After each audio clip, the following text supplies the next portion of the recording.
Você já dirigiu à noite em uma estrada vazia, onde cada sombra parece viva e o silêncio parece esconder algo mais? Se não, deixe-me contar sobre a viagem que mudou tudo para mim e meus amigos. Meu nome é Rafael, sou fotógrafo amador e entusiasta de viagens. A história que vou contar aconteceu comigo e meus amigos, Júlia, minha irmã mais nova e teimosa, Marcos, meu melhor amigo, prático e cínico, e Bianca, a mente mais curiosa e destemida que conheço. Estávamos viajando para a pequena cidade de São Gabriel, no interior, para um evento local que Júlia queria cobrir para seu blog. A ideia era simples, sair depois do jantar e chegar antes da meia-noite. Tudo parecia normal no começo. Mas, como você verá, essa estrada não era apenas um caminho entre dois lugares. Ela era o portão para algo muito mais sombrio. Começamos a viagem com músicas animadas no rádio, risadas e a sensação de aventura que sempre acompanha a estrada. O céu estava limpo, pontilhado por estrelas, e o único som além das nossas vozes era o motor do carro. Por volta das 23 horas, entramos em uma estrada deserta e mal iluminada. As árvores ao redor eram densas, formando túneis escuros, e a luz dos faróis parecia ser engolida pela escuridão. Bianca, que sempre se encantava com o desconhecido, olhava pela janela, murmurando algo sobre como o lugar parecia vivo. Marcos, sentado ao lado dela, riu. Não me diga que você acredita nessas histórias de estrada assombrada. Pouco depois, o rádio começou a chiar. Era como se algo interferisse na transmissão. Achei que era apenas sinal fraco, mas, quando tentei trocar de estação, todas pareciam emitir o mesmo som, vozes sussurrando. Júlia se inclinou para a frente, olhando para o rádio. Isso é estranho. Foi quando aconteceu pela primeira vez. Algo cruzou a estrada. Era rápido, quase impossível de identificar, mas grande demais para ser um animal comum. Instintivamente, pisei no freio, e o carro derrapou. Ficamos parados no meio da estrada, os faróis apontando para o vazio. Você viu isso? Perguntei, meu coração batendo como um tambor. Eu vi algo, respondeu Marcos, tentando parecer calmo. Júlia e Bianca estavam quietas, o que só aumentou o desconforto.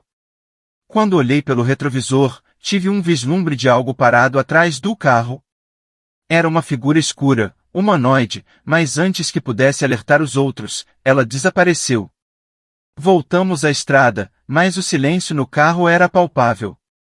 Depois de alguns minutos, Bianca quebrou o gelo. Devemos estar perto. Quanto tempo falta? Olhei para o painel e percebi algo estranho. O medidor de combustível, que antes estava quase vazio, agora indicava meio tanque. Tentei não pensar muito nisso, mas Júlia notou. Você abasteceu enquanto não estávamos olhando? Perguntou ela, tentando brincar, mas sua voz estava carregada de tensão. Nada disso faz sentido, murmurei, tentando me concentrar na estrada. Então as luzes do carro piscaram, apenas por um segundo, mas foi o suficiente para fazer o pânico voltar. Quando as luzes estabilizaram, algo mudou. Não reconhecíamos mais a estrada. Era como se estivéssemos dirigindo em círculos, passando pelos mesmos lugares repetidamente.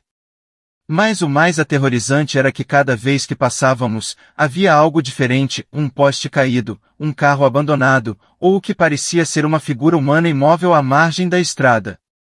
Depois do que pareceram horas, encontramos um posto de gasolina abandonado. Decidimos parar para respirar e tentar entender o que estava acontecendo. Enquanto explorávamos o local, Marcos apontou para algo no chão, pegadas.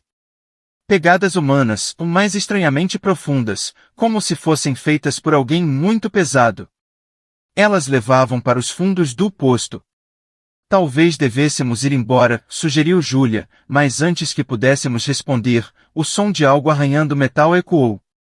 Algo ou alguém estava ali. O som de algo arranhando metal aumentava, cada vez mais próximo. O grupo congelou, o olhar de cada um passando entre si, tentando decidir o que fazer. Alguém tem que ver o que é, sussurrou Marcos, embora sua própria voz traísse o medo. Tá louco? Respondeu Júlia, dando um passo para trás. E se for? Sei lá, um animal perigoso ou algo pior? O arranhado cessou de repente, deixando apenas o som do vento que parecia agora mais sinistro. Todos ficamos imóveis, o coração batendo forte, esperando que algo surgisse da escuridão. Depois de alguns segundos de silêncio, Marcos tentou parecer corajoso e se aproximou cautelosamente da lateral do posto. Bianca, com seu espírito aventureiro, insistiu em ir junto. Fiquem perto, murmurei, embora tivesse vontade de puxá-los de volta. Eles desapareceram atrás da construção, deixando Júlia e eu sozinhos. O vento parecia mais frio, e o silêncio entre nós era pesado. Olhei para Júlia, que parecia estar prestes a chorar, e tentei tranquilizá-la. Eles vão ficar bem. Só estão verificando. Mas, no fundo, eu não tinha certeza de nada. De repente, um grito ecoou. Não era um grito de susto, mas de dor, carregado de desespero. Era a voz de Marcos. Júlia e eu corremos para o lado do posto, encontrando Bianca de joelhos, com os olhos arregalados.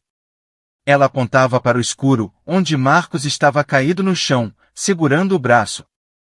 Ele me atacou, gritou Marcos, sua voz trêmula. Eu não vi o que era, só vi olhos. O que te atacou? Perguntei, ajoelhando-me ao lado dele. Olhei para o braço ferido, onde havia cortes profundos que pareciam feitos por garras. As marcas eram irregulares, não parecendo algo que um animal normal pudesse fazer. Marcos balançou a cabeça, incapaz de responder. Seus olhos estavam cheios de medo, algo que nunca havíamos visto nele antes. Bianca se levantou, ainda em choque. Eu vi algo. Era humano, mas não era. Ele estava no escuro. Só os olhos brilhavam. Não vamos descobrir o que é ficando aqui, interrompeu Júlia, puxando minha manga.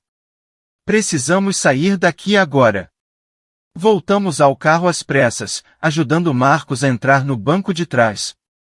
Ele tremia, segurando o braço ferido. Bianca sentou-se ao lado dele, ainda olhando para trás como se algo pudesse nos seguir. Girei a chave na ignição e o motor roncou. Pisamos na estrada novamente, mas algo não parecia certo. A paisagem parecia a mesma de antes, como se estivéssemos presos em um loop. Passávamos pelo mesmo trecho da estrada repetidamente, reconhecendo os detalhes, o poste caído, as árvores mortas. Estamos andando em círculos, disse Júlia, tentando manter a calma. Mas eu juro que não estamos virando. É a mesma estrada, Rafael. Eu sei, respondi, minha voz tensa. Mas o GPS não mostra nada. Estamos no meio do nada. A sensação de ser observado voltou, ainda mais forte. Bianca virou-se para trás, observando a estrada. Tem algo nos seguindo, sussurrou. Marcos gemeu baixinho, ainda segurando o braço. Então ele olhou para nós, com olhos que pareciam errados. Eu vi o que nos atacou, murmurou, sua voz rouca. E ele não vai nos deixar sair. Enquanto dirigíamos, algo passou correndo na frente do carro novamente, mas desta vez foi muito mais claro. Era uma figura alta, humanoide, mas com movimentos animalescos.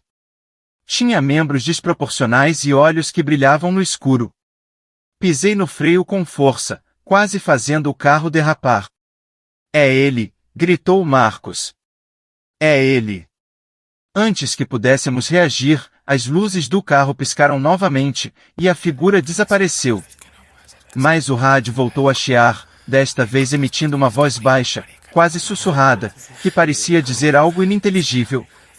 Bianca cobriu os ouvidos. Desliga isso. Pelo amor de Deus, desliga. Tentei desligar o rádio, mas ele não respondia. A voz parecia vir de todos os lados, crescendo em intensidade até que Júlia começou a gritar. Então, do nada, tudo parou.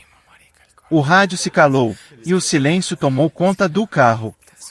Mas quando olhamos para a estrada à frente, vimos algo que nos gelou até os ossos, o mesmo posto de gasolina, no mesmo lugar. Ninguém disse uma palavra enquanto parávamos o carro. Estávamos de volta ao mesmo posto, como se nunca tivéssemos saído. As luzes piscavam, e o som de algo arranhando metal voltou, desta vez mais alto. Não podemos ficar aqui, sussurrei. Mas, como saímos daqui? Marcos olhou para nós, o braço ainda sangrando. Não podemos fugir dele, disse ele, com os olhos agora sombrios e vazios. Ele nos escolheu. Ficamos parados no carro, encarando o posto de gasolina como se ele fosse um portal para algo muito pior. O silêncio era absoluto, mas carregado de algo invisível, uma pressão que nos esmagava. Marcos, cada vez mais inquieto, segurava o braço ferido com força. Seu rosto estava pálido, e ele murmurava palavras desconexas. Não podemos simplesmente ficar aqui, disse Bianca, com os olhos arregalados. Se ele nos escolheu, então precisamos lutar, fazer alguma coisa. Lutar contra o quê? Retrucou Júlia, quase em prantos. Você viu o que está lá fora? Não é humano, não é nada que a gente possa enfrentar. Olhei para o volante e depois para a estrada à frente. O GPS continuava estático, e a estrada parecia se estender infinitamente em ambas as direções, como um pesadelo sem fim. Decidi que precisávamos nos mover. A única coisa pior do que o desconhecido era ficar imóvel diante dele. Vamos sair daqui, disse, ligando o motor. Se ficarmos, estamos mortos. Pegamos a estrada novamente, mas o padrão persistia. Não importava quanto dirigíssemos, sempre acabávamos de volta ao mesmo ponto. O poste caído. As árvores retorcidas. E o posto de gasolina. Não faz sentido, gritei, batendo no volante. É como se estivéssemos presos em um laço. Talvez seja isso, disse Marcos, a voz baixa e rouca. Seus olhos estavam ainda mais escuros, e seu tom tinha um peso sobrenatural. Não é a estrada que está nos prendendo. É ele. Bianca virou-se para Marcos, desconfiada. O que você quer dizer? Ele está em mim, respondeu Marcos, com um sorriso macabro. Eu sinto. E vocês não vão escapar enquanto eu estiver aqui. O silêncio que seguiu foi sufocante. O que ele estava dizendo fazia sentido. Desde que Marcos foi ferido, as coisas ficaram progressivamente piores.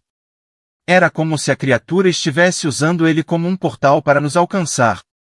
Não, Júlia começou a chorar. Não pode ser isso. Precisamos tomar uma decisão, disse Bianca, fria. Se for verdade, Marcos está colocando todos em risco. Você quer me sacrificar? Marcos gargalhou, mas sua risada era vazia, quase mecânica. Vocês acham que podem lutar contra isso? Ele já venceu. Já está em todos vocês. O carro começou a desacelerar sozinho, como se o próprio veículo estivesse sendo manipulado. Pisei no acelerador, mas era inútil. As luzes piscavam, e o rádio voltou a chiar. Desta vez, a voz que emergiu era clara, profunda e cheia de autoridade. Vocês não deveriam estar aqui, disse a voz. A estrada não é para os vivos. De repente, o carro parou completamente. A figura humanoide surgiu à nossa frente, seus olhos brilhando com uma luz doentia. Agora podíamos vê-lo claramente, sua pele parecia composta de sombras líquidas, seus membros longos e desproporcionais, e sua presença era sufocante. Ele apontou para Marcos, como se marcasse seu próximo movimento. Marcos abriu a porta do carro e saiu, caminhando em direção à criatura sem resistência. É isso, ele murmurou. Está acabado. Marcos, não, gritou Júlia, mas ele não olhou para trás. Quando ele se aproximou da criatura, ela envolveu Marcos em suas sombras, quase como um abraço sinistro. Em um instante, Marcos foi consumido, e o silêncio caiu sobre a estrada. Mas, antes de desaparecer completamente, Marcos olhou para nós. Seus olhos voltaram ao normal por um breve momento, e ele sussurrou: corram. A estrada mudou. Pela primeira vez, o GPS exibiu uma rota, e as árvores ao redor pareceram recuar. Sem pensar, liguei o carro e acelerei. Bianca segurou Júlia, que estava em choque, enquanto eu dirigia o mais rápido que podia. A figura ainda nos seguia, agora como uma sombra gigante que pairava sobre o carro, mas a estrada estava diferente. Havia um horizonte, um ponto de fuga. A cada segundo, a sombra ficava mais distante, como se estivesse presa ao local onde Marcos desapareceu. Finalmente, vimos as luzes de um pequeno posto de gasolina, um verdadeiro, com pessoas. Encostei o carro, saímos cambaleando e fomos recebidos por um frentista que nos olhou confuso. Vocês estão bem? Perguntou ele. Parecem ter visto um fantasma. Olhei para trás, para a estrada. Não havia mais nada, apenas escuridão. Mas sabíamos que o que enfrentamos naquela noite estava longe de ser um fantasma. Dias depois, enquanto tentávamos retomar nossas vidas, notei algo estranho em meu braço. Marcas que se assemelhavam a garras, como as de Marcos. Tentei ignorar, mas, à noite, o som do rádio em estática me acordou. E então, ouvi uma voz familiar. Vocês nunca saíram da estrada.